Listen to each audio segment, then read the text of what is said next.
Eh bien bonjour la famille, c'est Esprit DRS, Ayrton RS, comment vas-tu frérot, tu vas bien? Ça va et toi? La forme? Bon aujourd'hui on a fait un petit projet avec Ayrton. Un petit peu de changement. Le proprio nous a du coup Invité, le prêter son garage, en gros parce qu'il a fait vraiment un garage qui est quand même sympa, comme vous pouvez le constater. On a repris le GT3 RS de la toute première vidéo de lancement de notre chaîne. Donc ce qu'on va faire dans cette vidéo, c'est qu'on va vous montrer un peu le garage qu'il a fait parce qu'il est vraiment passionné Porsche, 100%. Il n'y aura pas une autre marque qui va rentrer chez lui. Mais avant tout, on va vous demander juste une petite chose, on va mettre un petit aparté. Pensez à vous abonner, à cliquer sur le petit bouton pouce bleu, voilà, vous abonner, commenter, faites-nous plaisir, régalez, on va vous sortir des gros projets et voilà. On va vous expliquer un petit peu par qui il a fait le garage, quelle est sa passion, quelles sont ses voitures, etc. qui vont arriver, qu'il a vendu, etc. On va refaire un petit tour du GT3 RS parce que voilà, il a eu un petit stage qui a gagné 20-25 chevaux, c'est pas grand chose, mais on va aller faire un petit tour quand même. Il fait encore beau dehors, on va en profiter, on est mi-octobre, il fait beau, on en profite. Donc voilà, maintenant, Tu demandais de plus? du coup, comme vous voyez, ici, il y a une place vide. Elle va se remplir Ok, elle va se remplir par quoi frérot? par une Porsche. Par une Porsche, car comme vous pouvez le voir, c'est vraiment un garage vraiment qui est typique Porsche. On va pas passer par quatre chemins. Regardez-moi ce bidon magnifique qui a été vraiment personnalisé voilà, pour le propriétaire. Il faut savoir que la couleur du bidon, c'est le code couleur de la GT3 RS. Ça, c'est vraiment un truc cool de ouf. Alors après, c'est un garage qui a été fait par TRM Garage. C'est vraiment une société qui est vraiment spécialisée pour des garages pour les personnes qui ont des belles voitures. Et en gros, c'est des garages qui sont faits vraiment sur mesure par rapport au garage du client. Donc ça, vous voyez, ça, c'est le train de pneus du Cayenne qu'on a eu aussi la vidéo il y a la 5e vidéo, je crois. Ça va être les pneus, donc le set de pneus hiver, donc peu de pneus pluie, pour que ça soit plus facile du coup à rouler. Bien sûr, le propriétaire de ça, c'est aussi le propriétaire du Cayenne. D'habitude, le Cayenne, on va dire qu'il est là pour le moment, mais comme le propriétaire est en déplacement, bah du coup, il roule un peu avec son Cayenne. Mais en plus, j'ai vu que là, il voulait racheter des gamins, un peu le... Il devrait passer dans la gamme des 992. Donc je vais pas vous dire le modèle parce que ça sert à rien. Donc il devrait y avoir une 992 ici. Posé au sol, hein, parce que du coup, ça sera un 4 roues motrices. Un 4 roues motrices, effectivement. 4 roues posées au sol et 4 roues. Oh là, qui arrache le bitume, ça arrache, clairement, frérot. Plus de 600 chevaux d'ailleurs. On peut voir quand même que le propriétaire a quand même des passions en gros. Ah, c'est un passionné, C'est hein. vraiment un passionné complètement de l'automobile. C'est son fils qui les a collectionnés quand il était petit. Et tout simplement, du coup, il avait fait des caca nerveux pour avoir toutes les semaines sa collection, etc. qui sort. Il a même de la F1. Donc le fiston, il était branché, branché, F1, branché dans quoi. l'auto, quoi. Hein. Même les écussons, hein, ils sont vraiment... Ils sont magnifiques. Alors ça, faut savoir que ce sont des écussons, des vraies enseignes Porsche, des logos qui sont vraiment sortis des garages Porsche officiels, quoi. Donc ça, c'est vraiment sympa. Donc frérot, c'est combien à peu près le prix du garage, là, le mec? Un garage comme ceci, faut compter quand même dans les 30 000 €. Oui, ça coûte beaucoup d'argent, mais il y a beaucoup de préparation parce que c'est quand même du sur-mesure. Hein. Que ça soit le coffrage, que ça soit les plaques ici, que ce soit les placards, c'est pas du tout fait. Donc ça, c'est vraiment fait sur mesure à demande du client. Les plaques ici qui coûtent très cher. Il y a le plafond qui est magnifique, avec le magnifique Porsche en fond qui est magnifique. Après là, vous avez des petits meubles. Bon, le proprio, là, il a mis vraiment des trucs classiques, c'est tout ce qui est... Des huiles, lave-jantes, etc. Parce que voilà, c'est un pointilleux. Il a vraiment tout Porsche, même les calendriers, il les a même découpés pour faire un peu de déco. Et je trouve ça vraiment sympa. Donc là, on retrouve une magnifique 991 Speedster qui s'est envolée au niveau des prix, qui vaut maintenant aux alentours des 500 000 €. Donc ça, c'est vraiment des voitures de rêve. À droite, vous pouvez aussi retrouver la 918 Spider, la première hypercar hybride de chez Porsche, qui est du coup un avion de chasse. Jamais essayé, mais peut-être un jour, hein, Pierrot, hein, on va peut-être essayer de trouver ça. Attends, ouais. Qui c'est? On retrouve un magnifique cric. Toi, tu peux faire comme ça. Vas-y, clique un coup. Oh, il crique. Oh, j'ai criqué. Oh, tu criques, hein. Et tu touches un peu en mécanique, toi, si je dois te demander de Franchement, toucher un disque, je te gonfle ses pneus. Ouais, je peux gonfler les pneus. Après, le reste, je t'avoue que... Ça, ce qui est carré, il a le petit compresseur, mais toujours, en plus, vous avez vu dans la config orange, Dans l'orogénéité. dans l'argenté, comme dirait les zinzins. Moi, j'adore vraiment ce garage. C'est vrai qu'il est pas très grand, on peut pas en mettre plus, parce qu'il y a d'autres gens qui ont vraiment des plus gros. Mais là, franchement, c'est déjà très bien. Un garage de place qui régale.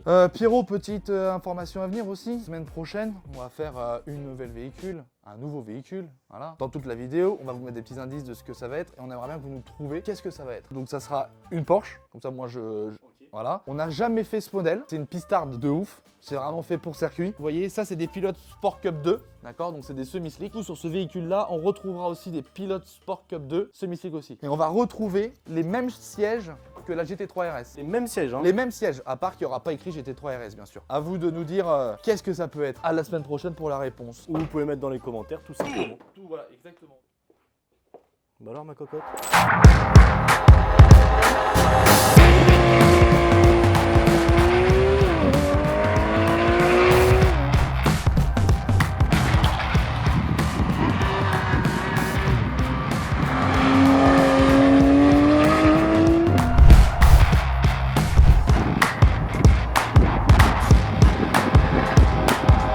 Voilà, on est l'intérieur du Gamos, là, les cartons RS, c'est un petit plus, moi, je trouve, quand même, le stage 1. Hein. Je trouve qu'elle rajoute quelque chose. Hein.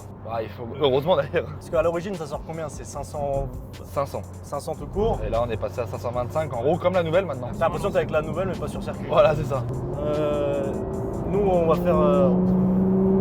Ce qui est bien, c'est qu'on a des micros, parce que dans la première vidéo, on n'avait pas de micro, donc il fallait qu'on parle fort. Là, on va parler fort, mais avec un micro. Donc le ressenti va être largement mieux. Nous, on voulait... Waouh!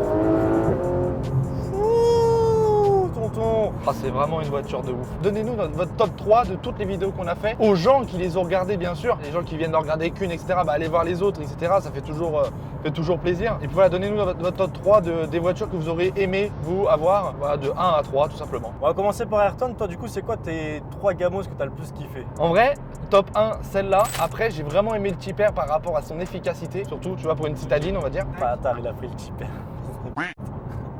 Après, franchement, toutes les voitures qu'on a faites, si je dois dire un troisième, elles ont toutes eu quelque chose que j'ai kiffé. Ça va se battre R8 V10 avec la Turbo S. Je peux pas... Les deux, je vais le mettre dans le panier. Des très beaux choix de la part d'Ayrton RS. Si je devais faire ma part, moi je mettrais RS4 en premier. Et en termes de prod, tout, et la voiture en elle-même, elle était folle. Après, moi je vais pas vous mentir, j'ai kiffé le Shelby. Hein. Shelby, c'était quelque chose, ouais. C'est un des seuls 4x4 qu'on a fait presque dans la chaîne. C'est pas un 4x4, ça, c'est un monstre. Ouais, là c'est un Gamos, pardon, excuse-moi. Et franchement, c'est une dinguerie. Hein. En termes de 4x4, il réunit tous les points que tu veux. Et puis le dernier Gamos. Tu te rappelles le BM, série 4 là. Ah ouais, je vais mettre celui-là en vrai. Mais pourquoi? Parce que c'est une ventouse de merde. Bah en fait, le GT3 n'est pas content, donc il a décidé. Parce qu'en fait, t'as pas dit le GT3. Et du coup, ouais, je mettrais le M440i, là, stage G, stage 3, là. Celui-là, il était quelque chose aussi, celui-là. Même, et puis l'esthétique, là. Travail, son volant forgé et tout, c'était. Ah, il était beau, il était bien fini, il était beau. On retrouve un peu le même volant que dans la RS4 que tu dis dans ton top 1. Ouais. Tu vois, c'est un peu le même volant. Pour moi, c'est les mêmes, c'est le même C'était prépa. vraiment stylé quand même. Ouais, on a fait des sacrés Gamos, hein. Maintenant, voilà, après à suivre, comme on vous dit précédemment, etc., on va toujours trouver des trucs sympas. Donc là, normalement, bientôt, on devrait vous faire en gros des voitures un peu moins cotées, Ouais. mais avec des prépas De folles, zinzin. un peu différentes, avec des vraies lignes d'échappement, etc., faites maison, tu vois. Du coup, c'était une tarte aux fruits. Tout en ayant aussi de temps en temps des voitures de série d'exception. Toutes les semaines, on va essayer de vous faire plaisir, etc.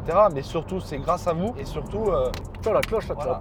tu le prends, pas de plus là. Ça se fera au fur et à mesure. On devrait avoir des belles vidéos à venir en collaboration avec des amis à nous qui sont déjà dans le monde automobile ou dans le monde de YouTube. Voilà, pour nous essayer de nous faire grandir. Et puis voilà, on essaie de trouver des solutions. Et puis voilà quoi. Carrément, il a dit, c'est quoi des solutions? Et voilà, les frérots, la vidéo est terminée. J'espère que vous avez kiffé cette petite ambiance garage à 30 000. Maintenant, on va repartir la semaine prochaine, comme on vous disait, pour un nouveau Gamos. Pour une présentation, on va revenir à nos origines. Et puis voilà, Pierrot, qu'est-ce que t'as pensé de cette journée ahurissante? Non, franchement, tu vois, moi je trouve que ça coûte 30 000 balles un garage comme ça, mais ça les vaut. Oui, ça vaut. Bah après, t'es content, t'es dans ton univers. Moi je trouve en termes de garage de place pour caler des beaux gamons comme ça, bah franchement, on est au prime. Ouais. Ayrton RS, d'autres choses à dire? Non, j'ai pas envie de dire, j'ai envie de vous dire à la semaine prochaine, les amis. À vendredi Abonnez-vous, pro. Toujours, abonnez-vous, likez, commentez. Allez, bisous la Bisous tout famille, le monde. à la prochaine. Allez, ciao, ciao.